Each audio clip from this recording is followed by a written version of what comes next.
So we're in Genesis now at church. Yes. You spent a whole sermon on Genesis 1:1. Verse 1. Then community groups went to Genesis 1:1. Yeah. So we've got a lot of time in one verse. Yeah. Why so much time for one verse? Well, it's the foundation of the Bible, and really the foundation of all of our any knowledge that we have of the world throughout history and today. So, seemed to be a pretty appropriate thing to spend a lot of time on just one verse. So, are you reading too much into the text when you do just one verse for, roughly a 40-minute sermon, and then we'll assume community groups were anywhere between 30 minutes to an hour on that verse? Yeah. Well, I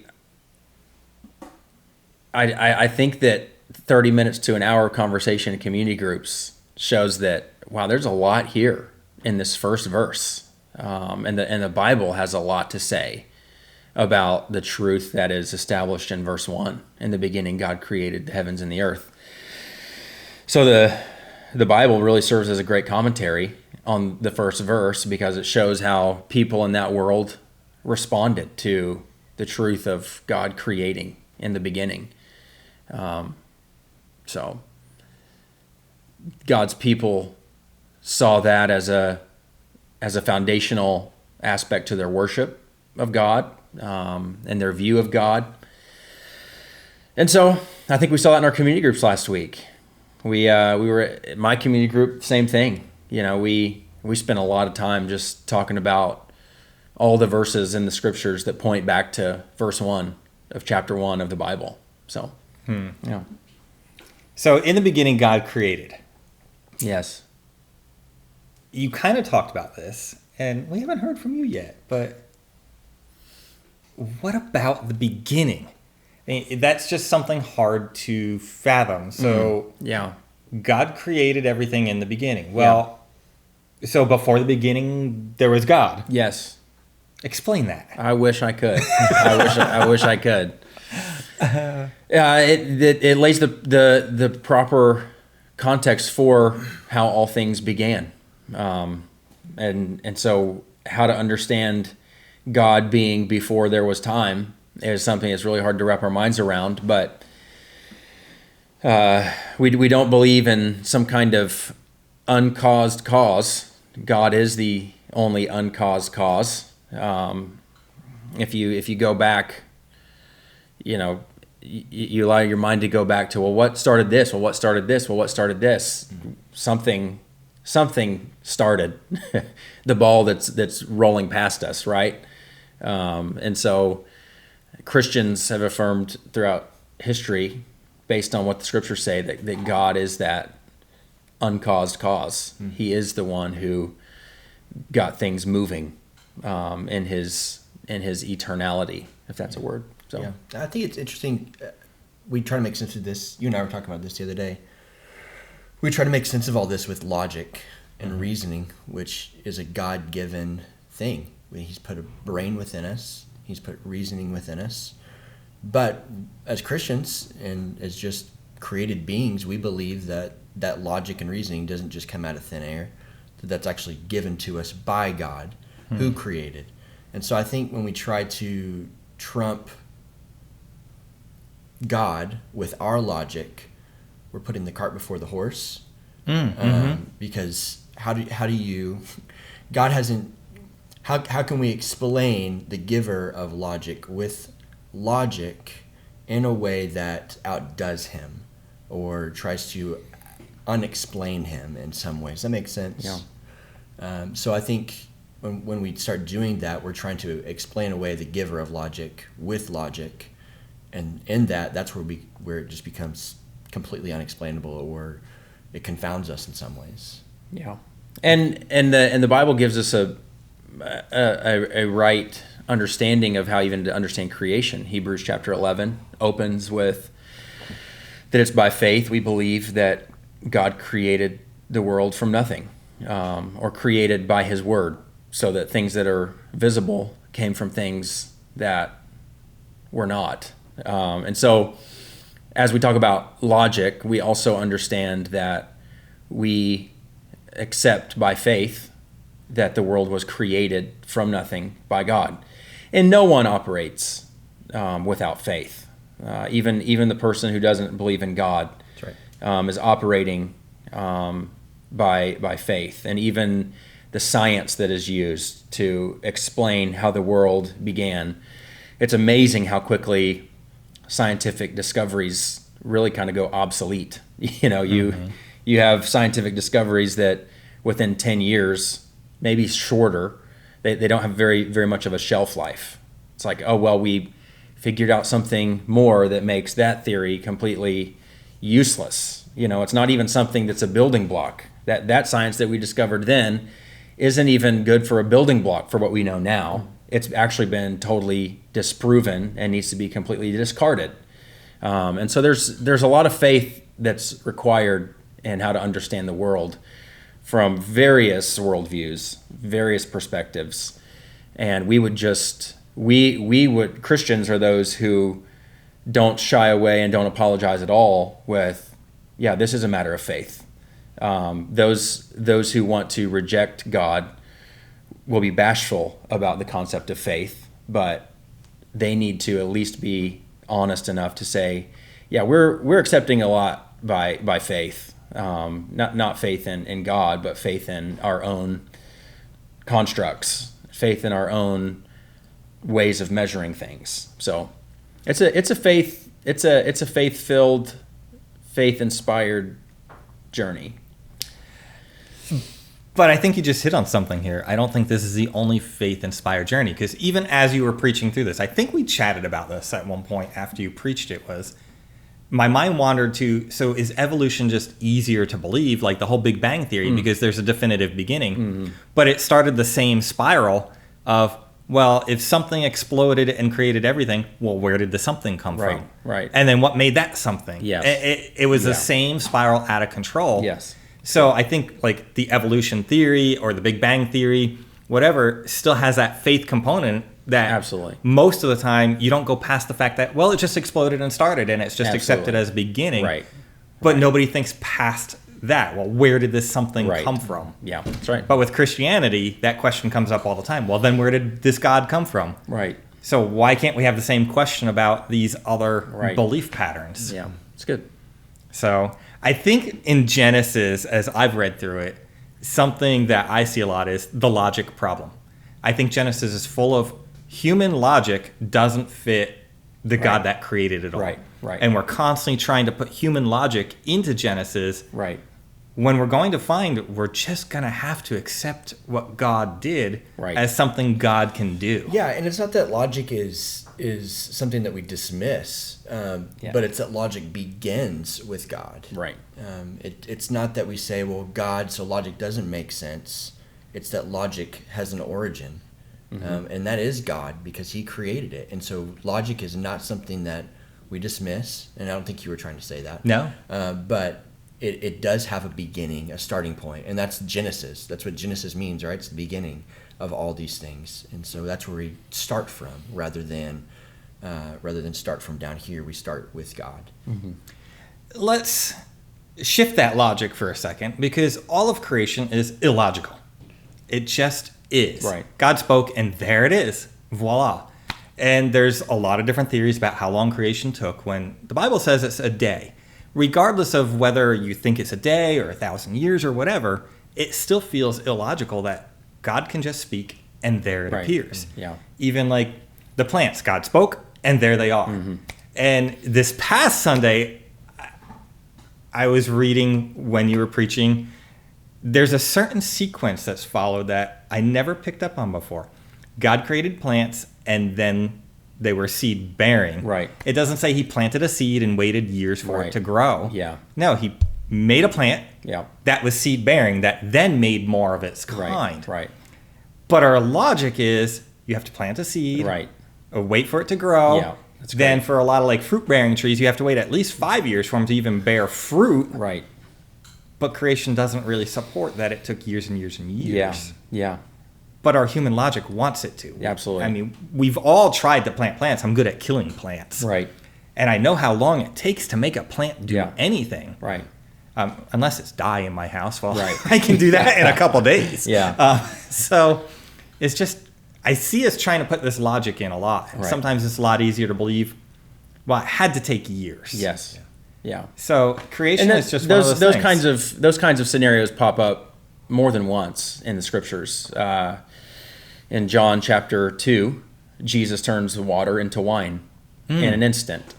Another process that takes a long time. Another thing that doesn't happen with a word that is spoken, but that takes time to ferment. It takes time to become what it is. And Jesus, I think, in his first miracle recorded in the New Testament, and in John 2, is somewhat of an echo or a replica of God's creative work in Genesis chapter 1, that he speaks and things come to be. And so, if we are trying to fit everything into what makes sense, I think Christians ought to get very comfortable with the fact that there are a lot of things that we believe. We believe that Jesus died and rose from the grave. That may be more, I don't know, that may be more improbable than God creating everything from nothing. A dead person coming back to life. And so that's the central aspect of our faith is the resurrection of Jesus. So is that a reason to not have faith or not believe in God because this stuff doesn't make sense? No. I think we Talk come about that. I think we come back to the reality of faith and how faith is a gift from God, as Ephesians says. Paul echoes in 1 Corinthians that God must open our eyes to what we believe. So let's talk about that for a second. Man, we're kind of all over the place. But faith is a gift from God, but yet to believe in any other worldview, any other Big Bang, evolution, any other God, there's a faith involved. Right. So why do you say faith is specifically a gift from God? Since regardless of what I believe, whether or not I want to admit it, I'm having faith in something. Yeah. Maybe we're distinguishing between saving faith and general faith. And so when we talk about saving faith that resurrects our own dead hearts, as Paul calls our hearts, we're speaking of a faith that opens our eyes to the most true truth that exists. There are other truths in the world, but the truest of all truths is what God has said in his word. Yeah, and I think the object of our faith matters as well. What do you have faith in? Because God gives us, as a gift, faith to believe. Faith to believe in what? In the power of his son, in his resurrection. Like, I can believe that this coffee cup is going to save me, but there's not really a good objective truth that will happen. The object of my faith is going to go in the trash in a minute. But the object of our faith with Christ alone is going to be everlasting because he has defeated death. The object of our faith for salvation is not cannot be destroyed. It cannot lose because it has defeated all of those factors. So it comes back to faith and what you want your faith to be in. And again, we're using the Bible to help us understand the Bible here. And I know to those outside of the Christian faith, that's not that's somewhat of a fallacy. But you say that's it really fallacy, is what distinguishes. But isn't supporting like carbon dating a fallacy because you're using carbon dating to support carbon dating, which has never been proven to be true. Yeah. Carbon dating is a theory that can't be proven. Right. So it's kind of the same circular problem here. You're using a lot of circular reasoning in everything. Maybe that's just as prominent as faith, being a component of what we believe. Everyone in some way or another uses reasoning that is circular. But then that's why Genesis is important. That's why it's important as well. There's no circular reasoning when there is a beginning that moves it forward from that, which is, again, why Genesis 1:1 is such a powerful verse we can sit in, because God created from nothing. There's no circular reasoning back to him. There's a beginning that moves forward. Excellent. So, coming back into Genesis, thank you for bringing us back there. God created man in his image. What is that? Yeah. Genesis 1:26. Yep, 126 and 27. Yeah. We see that as the climax of his creation. He creates a world in 5 days, and then on the sixth day he creates man. And so he's creating. We get. I don't want to use the word bogged down, but for lack of a better word, we get really bogged down in the creation of the world in Genesis 1:1 through 25, the days of creation, the plants and the skies and the light and the animals and the waters and all of those things. But it culminates and it climaxes in God's creation of man. Yeah. He's building a place and preparing a place for the crown of his creation to dwell. And to live and to walk with man, to have fellowship with man. And so God says, let us create man in our image. He's speaking to the Godhead, the Father, Son, and the Spirit. And as I shared a couple weeks ago, this creation didn't come to be because of some kind of loneliness that God had or some kind of need that God had, but an overflow of his love and the fellowship of the Father, Son, and Spirit, and him wanting to share this with humanity, and him wanting to walk with man and be known by man and make himself known by to man, and all of those wonderful things. And so he gets to creation of man, and man is the one thing created in his image. The world is not created in the image of God. Man is created in the image of God.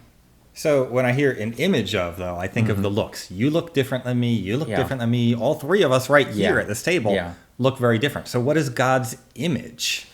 I think, Ecclesiastes tells us that he has put eternity into the hearts of men and the man that he has created.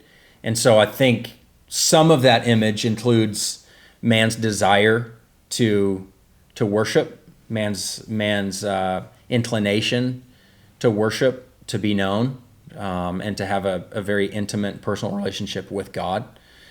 And so I think that has some to do with it. There's a lot more to it than that. But There's a lot you could unpack. Yeah. There's a lot that goes into that worship factor. Like other created beings, I mean, you can see that. Like I can look at a dog and see that he has affection for his owner, but he can't look at me the same way that I look at a friend or a family member, the same way I look at my kid or my wife, and love them the same way. So I think the way that Nathan was describing the affection and the love that the Father, Son, and Spirit had for one another is part of that image bearing as well, that kind of love that we can have for one another. In fact, when Jesus said, "A new command I give you, that you love one another," he says, "Do it like I have." That's broken before Christ comes, before that promise has come. He says, love one another. I've always told you to love one another, but do it like I do. You're made in my image. Now do it like I have created you to do that. God's created us to love people. God's created us to love him, which is to worship him. One aspect of worship in that way. There's a lot that you can unpack. I think that's one of them, that God's created us to love one another in a sacrificial way because that honors and glorifies him. So why did God rest on the seventh day? Well, he wasn't tired. It wasn't, Well, that's what I think of. I mean, rest. I mean, if I tried to create everything, if I tried to create anything, I'd be pretty exhausted. Yeah. What do you do? When you've built something, or something that you have worked a lot on, you've completed. You enjoy it. You sit and you enjoy it. Yeah. This is also why understanding some of the world in which the Bible was written in is helpful, because kings who had palaces built or temples built to them, they were known to when construction was complete, to sit in the place where that had been built for them, and to enjoy it, and to in a way receive glory. And so really it's a way in which God is pleased with the work that he has done, which is not narcissistic in any way. He's pleased with the work he's done. The work is completed, and he rests and he enjoys it. God is not just some, he doesn't do things begrudgingly.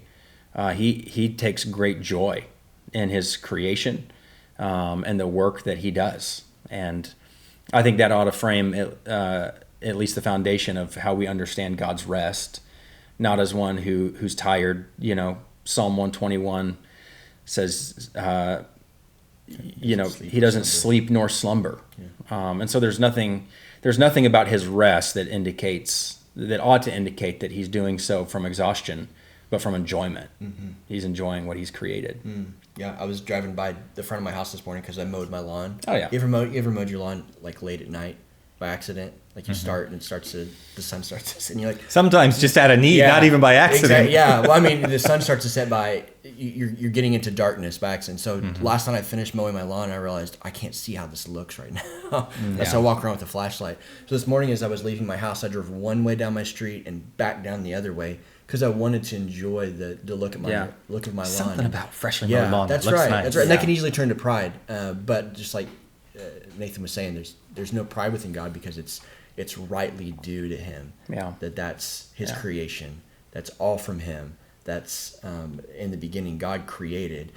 Scholars say ex nihilo, right? Out of nothing, God created all this. So the honor and glory is due to him. When I look at my lawn, I can take pride in that, but ultimately I give worship to God for that. But I enjoy it. I enjoy that, and therefore I enjoy him. God looks at that and says, I enjoy that because I have created it, and all glory is to me. And that's right. That's the true, just, and right thing, is that he gets all the glory, and he enjoys it. Yeah. I wonder, okay, so God sets an example for us. There's a seventh day of rest. We see this throughout Scripture. And when I was growing up as a kid, you didn't do anything on Sunday. It was the most boring day of the week. I don't quite ascribe to that model anymore, but is this a model for us? It's not a day to do nothing. Maybe it's a day to enjoy. Yeah. Could this be a model for us in the way we're supposed to take that seventh day? Absolutely. Worship him and enjoy what he's given and go to church. And one way I heard someone put it one time is that's a day that you don't have to try to push anything forward.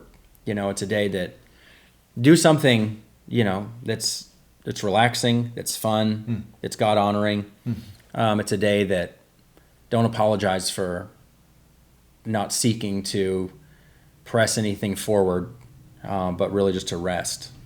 And Jesus says that the Sabbath was made for man, not the man for the Sabbath. And so it's really good gift, and it's a command. Yeah. And so Go ahead. I was just going to point out, to add on to that, it shows it's a discipline to remember and realize and act upon that we are totally dependent upon God and not our own, which was why we don't press forward on that day, because I'm totally dependent on him. And when the Israelites were in their 40 years of desert travel, I think it was in that time period, there was one guy who went out and worked one day on the Sabbath, and it sounded really harsh. He was cutting lumber, I think. He was gathering sticks for fire, and according to the law of God, they put him to death for that. And that sounds really, really harsh, but that would have infected everybody else with this idea that we should move forward. And God is a holy God who commands that we do this so we can rely on him, which comes back to like the people in the Tower of Babel. They were trying to make a name for themselves rather than trust in God. It's all has to do with our hearts and our proper posture towards God. That I cannot take credit for anything that I've ever done or anything that I've pushed forward on or created, because I cannot do that without. I'm a steward. I'm a steward of God's good gifts. Therefore, I rest in him on the day that he's told me, don't rely on yourself. Remember, I'm the one who created this, Genesis 1:1, and not you, which is a good thing, because I will fail, and I will ultimately not be able to do the things that He's created me to do by good works for His honor and for His glory. Would it be fair to say, so it's a day of rest, we talked about that, a day to relax, a day to enjoy. Would it also be a day to reflect on like the past week, on what we did do and what our accomplishments are? Yeah, and trusting God for His provision. That was part of God's command, and resting. Yeah, hey, this day that you're not pushing anything forward, just remember that I am. God is. God's providing. God will. Well, what are we going to eat tomorrow? If we don't work today, what are we going to eat tomorrow? God said, I'll provide tomorrow, and then He will also command them to work. So there is a right way to think about work and pushing things forward when it's right, but also a more foundational concept of every good and perfect gift comes from above. So I think we covered a lot in just one chapter. Yeah. I think this is probably a good ending point for this episode. That's great. Any closing thoughts on this? I think it's probably a good indicator of how long it would take us to walk through Genesis if we took every little detail, right? Which we could. And could. God willing, we'll continue studying it for the rest of our lives. So. Yeah. It was something we didn't really address that we don't really have to get into too much here right now, but I don't fully buy the narrative that Genesis is not scientific. I also don't think that Genesis is primarily scientific. And so you could get me going for a long time on that one. Absolutely. I think primarily what Genesis sets out to do is to introduce the kind of God that we're dealing with here. This is again, if you understand it in context of Moses writing, he's trying to inform and educate a group of people who've been enslaved for 400 years, who probably don't have as robust of a idea of this covenant keeping God. And so Moses, as their as a picture of their redeemer and their prophet, is doing what a prophet does. He's teaching them. Here's this God that's leading us through this miserable desert, this wilderness, into this promised land. And He's going back, letting them know, hey, He's the one who created all things. And so, like I said, it's neither, Genesis is neither unscientific, nor is it only scientific. You know what I'm saying? And so there are proper ways for us to get our framework for and our foundation for science in Genesis, but it is a theological unpacking of who God is and what kind of God He is. He's the God who creates. Yeah. So if He's the God who speaks a word and creates, then the same word that God speaks when He tells us He will provide for us through this wilderness, don't you think that He can do that? And so there's a pretty theological foundation to Genesis chapter 1 that we need to hear and understand. Yeah. So, all right, gentlemen. Thank you. Thank you. I will see you guys in the next episode.